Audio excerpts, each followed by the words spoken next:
এযোৰ কাপোৰো উপহাৰে দিছে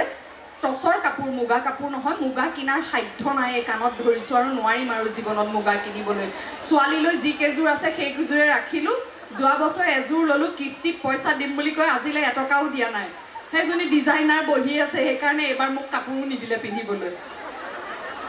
এযোৰ আকৌ ডিজাইনাৰ সঞ্জয় ঘোষে দিলে টছ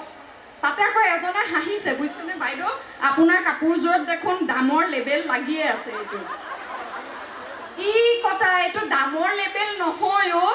আজিকালি বজাৰত ইমান ভেজাল কাপোৰ পায় আমাৰ শুৱালকুছিৰ বিষয়টো সকলোৱে জানে বস্ত্ৰনগৰী শুৱালকুছিৰ তৰফৰ পৰা এক পদক্ষেপ হাতত লোৱা হৈছে যে এই সিল্ক মাৰ্ক এইটোক সিল্ক মাৰ্ক বুলি কোৱা হয় এই সিল্ক মাৰ্কটো যিযোৰ কাপোৰত থাকিব পাট এৰী মুগা বা টছ হওক সেই কাপোৰযোৰ বিশুদ্ধ ৰেচম বুলি আপোনালোক নিশ্চিত হ'ব পাৰে